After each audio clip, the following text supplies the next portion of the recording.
Bismillahirrahmanirrahim. Assalamualaikum warahmatullahi wabarakatuh. Kembali lagi di Belajar OTKP bersama saya, Lia Amalia.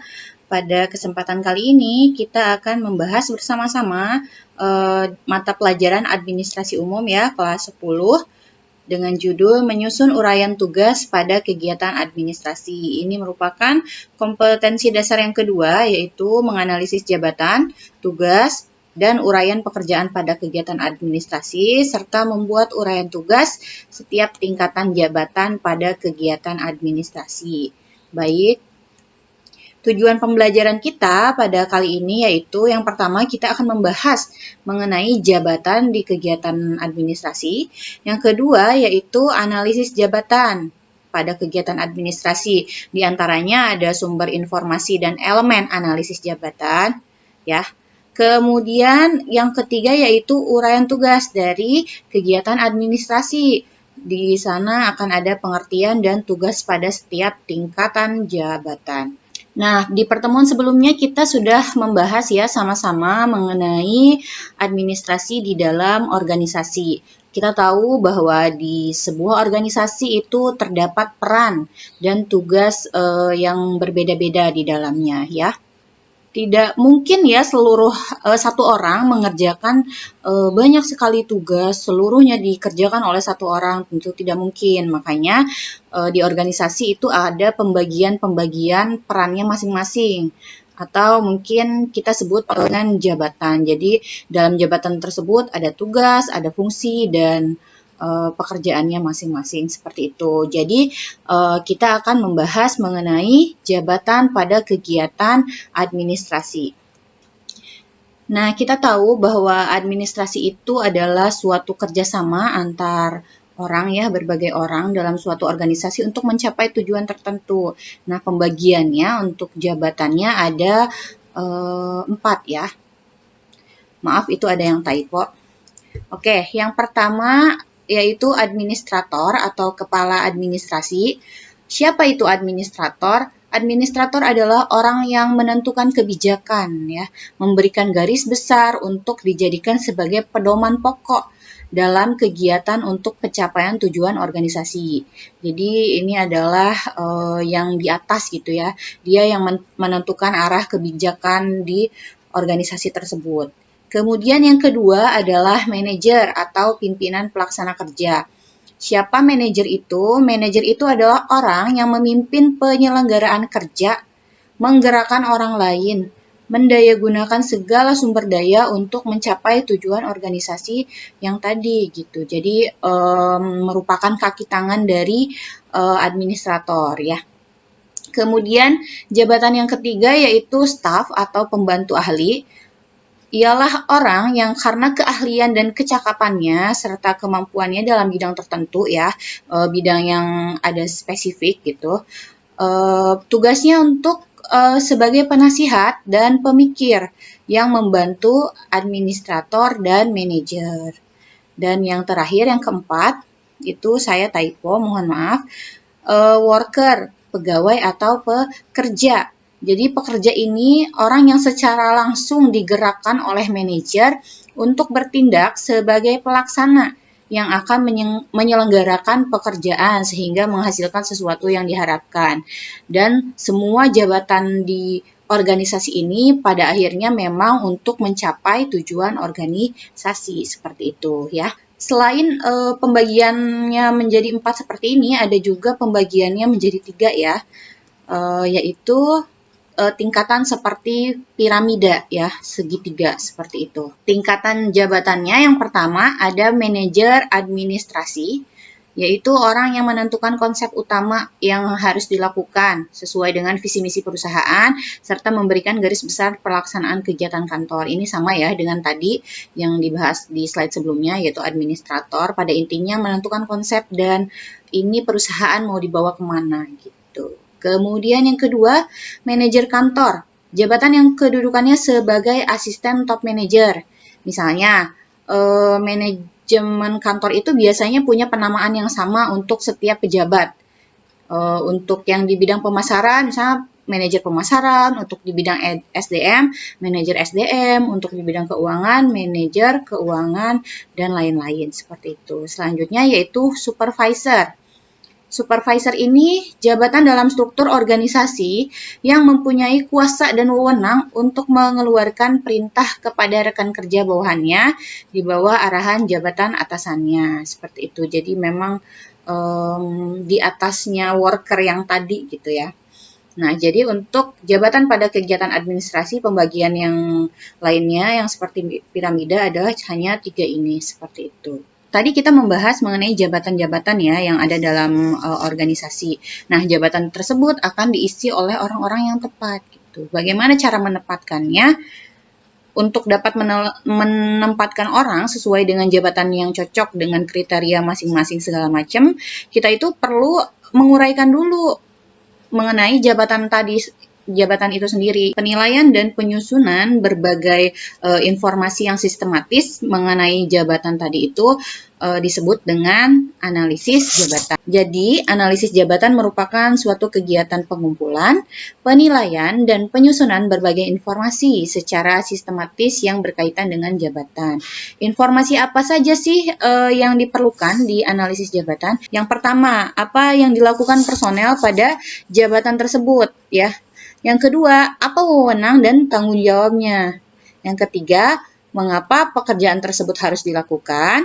Yang keempat, bagaimana cara melakukannya? Yang kelima, alat dan bahan yang digunakan dalam melaksanakan pekerjaan itu apa saja? Yang keenam, besarnya upah dan lamanya bekerja. Yang ketujuh, pendidikan, pengalaman, latihan, dan yang dibutuhkan. Yang kedelapan, keterampilan, sikap, dan kemampuan yang diperlukan untuk melakukan pekerjaan tersebut. Ya. Jadi bisa disimpulkan bahwa analisis jabatan ini fungsinya adalah untuk menyelidiki fungsi, peranan, dan tugas dari suatu jabatan. Ya, seperti itu. Selanjutnya, sumber informasi dalam analisis jabatan. Ya, kita mendapatkan informasi itu dari mana aja untuk menganalisis jabatan. Yang pertama, melakukan pengamatan secara langsung pada pelaksanaan pekerjaan, atau bahkan kita bisa mengkaji catatan-catatan yang ada ya.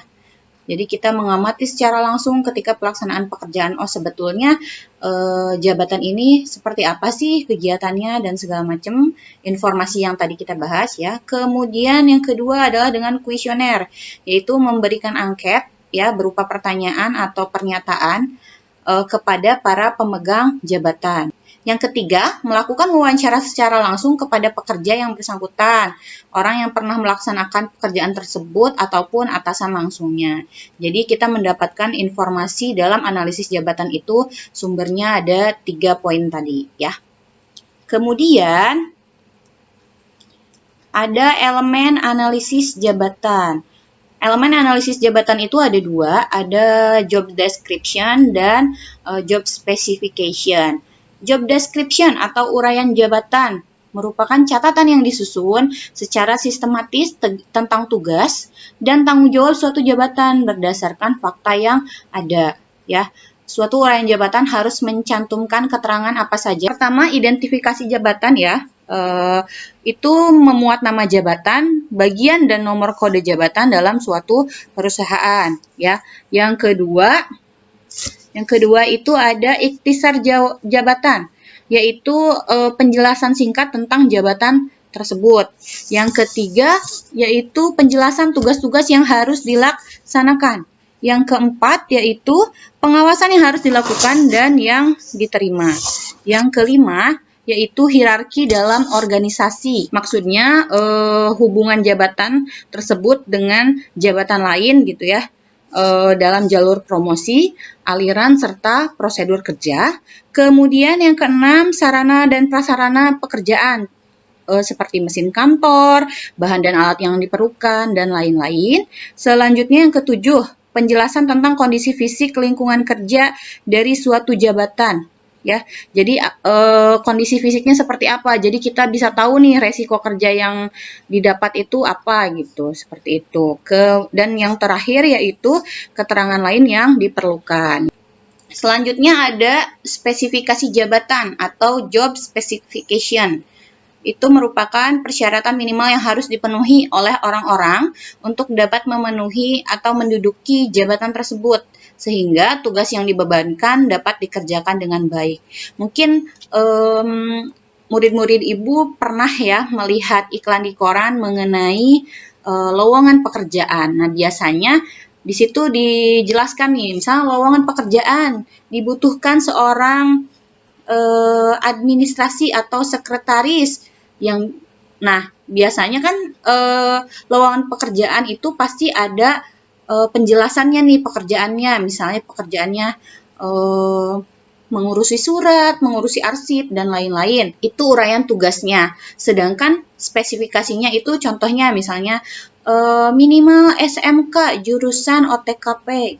Yang kedua, pernah mengikuti pelatihan tentang administrasi. Nah, itu adalah job spesifikasi gitu. Jadi misalnya kita nyari sekretaris, ya kita nyarinya di SMK jurusan OTKP, tidak mungkin di jurusan permesinan gitu. Karena sekretaris, kalau yang permesinan misalnya jadi sekretaris, ya belum tentu mampu untuk menghandle atau menangani berbagai kegiatan nantinya di kantor gitu. Jadi diharapkan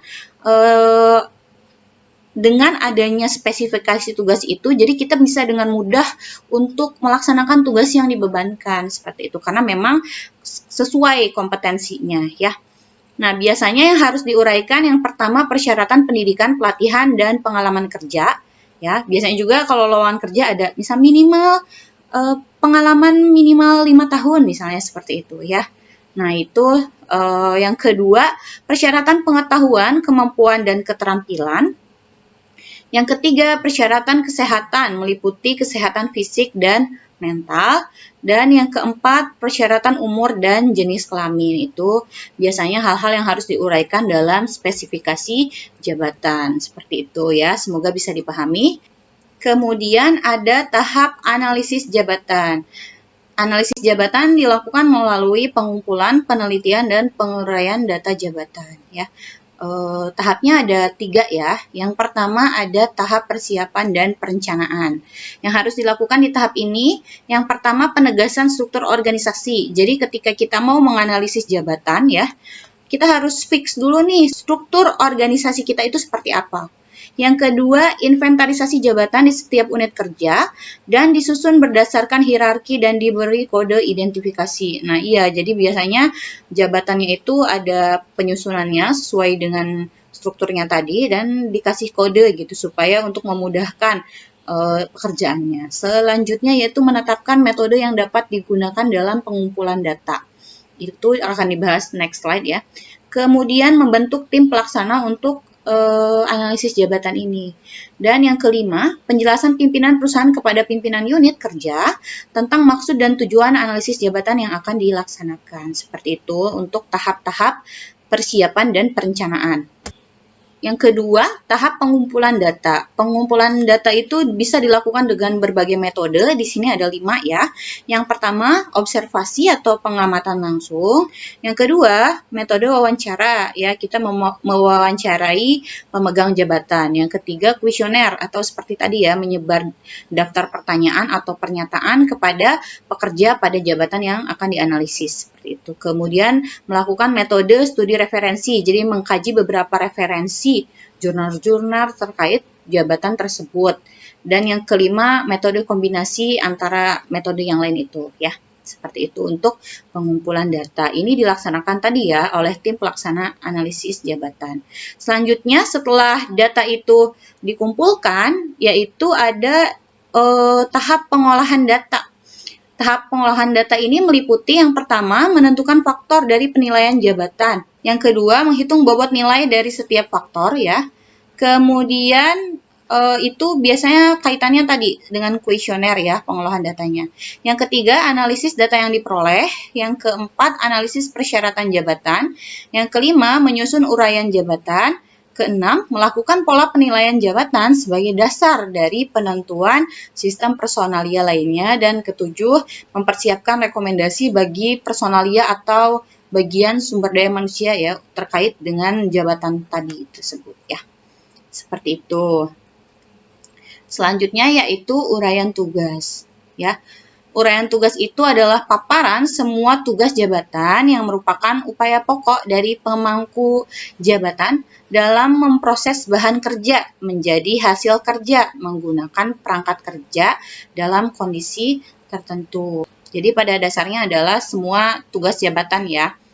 Nah, uraian tugas harus jelas dengan menguraikan yang pertama, identifikasi pekerjaan atau jabatan, yang kedua, hubungan tugas dan tanggung jawab, yang ketiga, standar wewenang dan pekerjaan, yang keempat, syarat kerja yang harus diuraikan dengan jelas ya. Yang kelima, ringkasan pekerjaan atau jabatan, dan yang keenam, penjelasan jabatan di atas dan di bawahnya. Jadi sebetulnya pada dasarnya uraian tugas itu harus memuat apa yang dikerjakan dan objek apa sih yang dikerjakan. Yang kedua, bagaimana sih pekerjaan itu bisa dikerjakan gitu caranya. Dan yang ketiga, mengapa tugas tersebut harus dikerjakan. Seperti itu ya pada intinya. Kemudian klasifikasi uraian tugas yang baik, yaitu yang pertama sistematis ya, jadi memenuhi aturan bentuk dan syarat-syarat tertentu ya.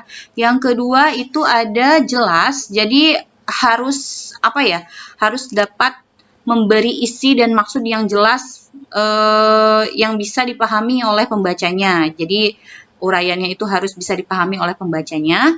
Yang ketiga yaitu ringkas, jadi menggunakan kalimat singkat, sederhana, dan mudah dicerna gitu. Jadi kita tidak perlu waktu lama untuk mencerna apa sih maksudnya gitu. Yang selanjutnya yaitu tepat, yaitu harus menyajikan uraian yang sesuai dan cocok seperti apa yang dimaksud oleh isi jabatan. Selanjutnya yang kelima ya. Yang kelima yaitu taat azas, yaitu kata-kata dan kalimat itu tidak menunjukkan maksud dan arah yang sama. Dan yang keenam yaitu akurat, maksudnya harus disusun secara teliti, tidak kurang dan tidak lebih ya. Itu adalah kualifikasi uraian tugas yang baik adalah yang memenuhi keenam tadi ya. Oke, yang kedua yaitu tugas di jabatan manajer kantor. Nah, jika tadi manajer administrasi itu sifatnya perencanaan, pedoman, garis besar, dan lain-lain, kalau manajer kantor ini tugasnya itu biasanya lebih praktis dan operasional. Jadi merupakan pengaplikasian dari konsep gagasan utama tadi yang telah digariskan oleh manajer administrasi.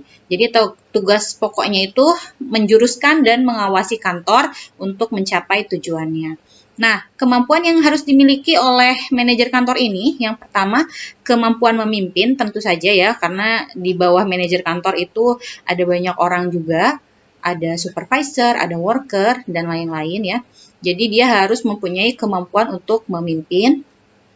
Yang kedua yaitu latar belakang praktik atau pendidikan yang sesuai ya dengan unitnya. Misalnya yang keuangan ya berarti latar belakang pendidikannya harus keuangan dan memang baik gitu. Kemudian selanjutnya kemampuan melatih. Jadi selain memimpin, manajer kantor juga sebagai mentor, sebagai coach gitu ya, melatih bawahannya karena mau tidak mau perusahaan kan akan tetap berjalan, jadi harus ada kaderisasi gitu. Jadi yang tadinya misalnya manajer kantor, ya pasti suatu saat akan naik lagi menjadi manajer administrasi. Nah, gimana caranya si manajer kantor ini bisa membentuk atau melatih bawahannya supaya nanti disiapkan untuk menjadi manajer kantor selanjutnya, seperti itu. Kemudian yang keempat, kemampuan mengungkapkan diri dan bersikap terbuka, tentu saja ya, karena manajer kantor kan berhubungan dengan banyak orang gitu, jadi harus punya kemampuan ini. Kemudian keingintahuan, ya, harus kepo gitu, harus tetap semangat untuk belajar, seperti itu. Selanjutnya, kemampuan mengembangkan kreativitas, kemampuan mempertimbangkan dengan akal sehat dan bijaksana ya, terutama karena dia itu termasuk pemimpin, jadi ketika akan mengambil keputusan harus punya pertimbangan yang matang gitu di segala sisi. Kemudian yang kedelapan, kemampuan menjual gagasan. Jadi harus punya ide dan bisa mengungkapkannya seperti itu. Dan yang kesembilan, kemampuan bekerja sama dan sabar, itu harus ya. Selanjutnya, tugasnya supervisor atau pengawas atau penyelia ya, jadi atasannya worker. tugasnya itu cukup banyak ya. Yang pertama, tugas pokoknya yaitu memberikan instruksi, mengawasi pegawai, melatih pegawai, dan memelihara hubungan baik. Jadi memberikan instruksi, mengawasi, melatih, dan memelihara hubungan baik itu dalam pelaksanaan pekerjaan. Ya. Selanjutnya, tugas yang ada hubungannya dengan pekerjaan yang pertama, merencanakan pekerjaan seleksi. Ya. Kemudian mengontrol pekerjaan agar selesai tiap waktu dan tepat waktu. Kemudian menjamin ketelitian kerja. Selanjutnya mengkoordinasikan pekerjaan dengan unit kerja lain karena berarti dia juga berkaitan gitu ya dengan supervisor di unit lain seperti itu. Kemudian membagi pekerjaan secara adil gitu ya, sesuai dengan porsi gitu. Kemudian mengembangkan metode baru dalam melaksanakan pekerjaan. Nah, itu tugas yang hubungannya dengan pekerjaan. Kemudian tugas yang hubungannya dengan pegawai atau orang-orang yang menjadi bawahannya ya. Yang pertama melatih ya, coaching. Jadi selain tadi manajer kantor, supervisor juga harus punya kemampuan untuk melatih bawahan karena yaitu tadi kaderisasi gitu ya. Yang kedua mengembangkan sistem magang ya supaya itu masih dalam rangka pelatihan ya supaya lebih baik lagi si pekerjanya. Kemudian mendelegasikan tanggung jawab ya. Jadi maksudnya mendelegasikan tanggung jawab, supervisor kan sebetulnya tugasnya cukup banyak. Jadi yang sekiranya bisa didelegasikan ya didelegasikan karena tugas yang banyak itu akan keteteran ya. Kita tidak bisa, kalau di perusahaan kita tidak bisa hanya bekerja sendiri, harus bekerja sama. Nah, dalam rangka melatih juga itu kita bisa dilakukan dengan cara mendelegasikan tanggung jawab, misalnya tanggung jawab untuk mengurusi hal yang A gitu, yang cukup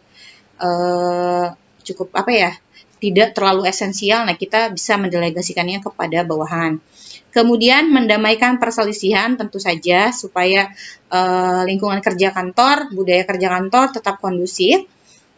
Yang kelima, memberi hutang apabila perlu, yaitu apabila perlu ya.